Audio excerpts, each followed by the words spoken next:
when millions of Americans face a life-altering disability, their journey for help doesn't start in some government office. It starts quietly, in private, with just a few words typed into a search bar.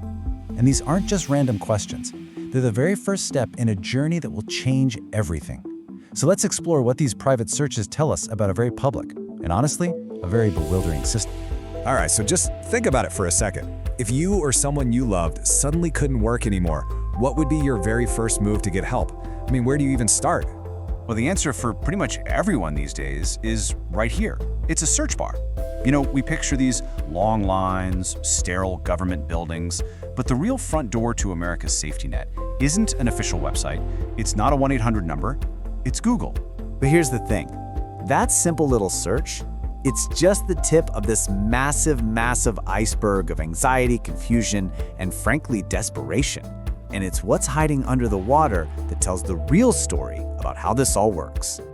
Okay, so let's start at the top, right? The very tip of that iceberg. This is where people are just fumbling in the dark, looking for the on switch to a process that feels impossibly complicated from the get-go. I mean, just look at these numbers. It's wild. Over 2,500 people every single month are typing in that exact phrase, how to apply for Social Security disability. But look at the other top searches. They tell you something really important. They're all about getting ready for a fight. What documents do I need? People know instinctively that this is going to be a bureaucratic battle. They're trying to arm themselves before they've even stepped onto the battlefield. All right, so once you figure out how to apply, bam, you immediately hit this brick wall of government speak, of jargon. And this is where we go a little deeper into the iceberg. This part is all about translation. People desperately trying to figure out what the official rules actually mean for their real lives. And this table, it shows the #1 point of confusion right off the bat. There are two totally different programs.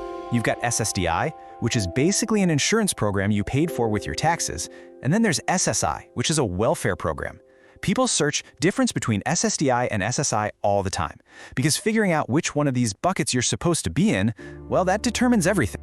So for SSDI, the insurance one, it all comes down to this idea of work credits. Basically, you gotta have about 10 years of work under your belt, and a chunk of that has to be recent. And this one little rule, man, it sends people scrambling to search engines, because it's a tricky math problem. And if you get the math wrong, you're just out. Game over, period. Okay, this right here, this gets to the very heart of it. The government asks this: are you engaging in substantial gainful activity? I mean, who talks like that, for real? A normal person with bills piling up just asks, how much can I earn and not get kicked off disability? See the difference? The search engine has become the essential, unofficial translator between a person's life and the system's rules.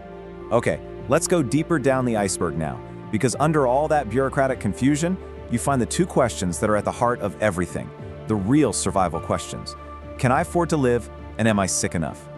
Let's hit some numbers that honestly probably keep a lot of people up at night. First up, the average monthly payment for SSDI, $1,537. Just let that sink in.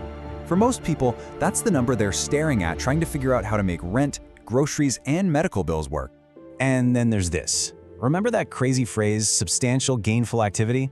Well, this is the dollar amount attached to it. If you try to work a little bit and you make even one single dollar over this, the government basically says you're not disabled. It doesn't matter what your doctor says, doesn't matter what your MRI shows. And it gets even tougher if you're on SSI, the program based on need. Look at this. You cannot have more than $2,000 in assets total to your name. And that limit hasn't been updated in decades. It's basically a poverty trap. And it's why you see these heartbreaking searches like, does having a car count for SSI, as people try to navigate this minefield without losing their only lifeline. So that's the money side. What about the health side?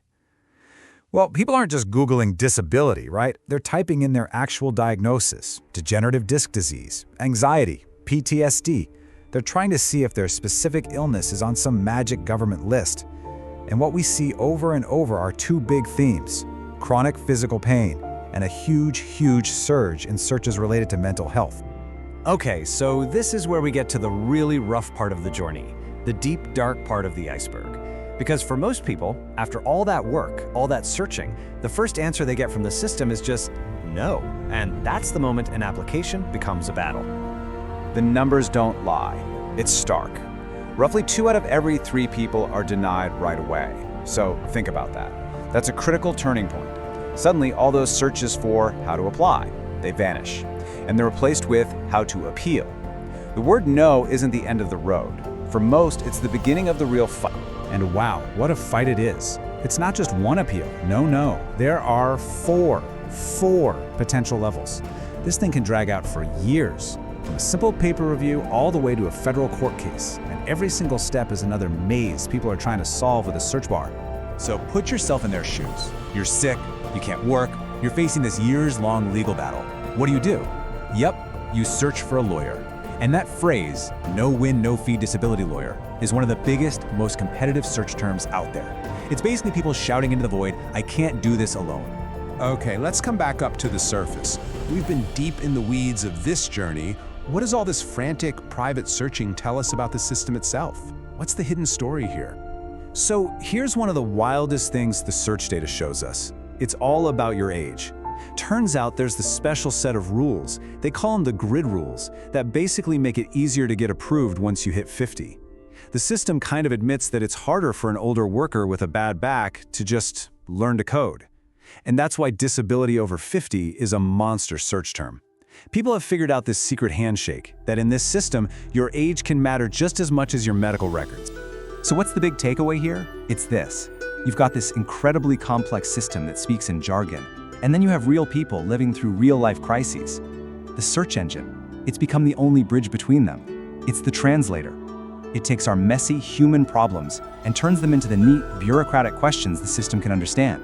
And that leaves us with one last big question to chew on. In a system that's just too confusing and too swamped to help people one-on-one, has the simple search bar become our new unofficial caseworker? It's a question that tells us a whole lot about our technology, but maybe even more about the safety nets we're supposed to rely on. Really makes you think.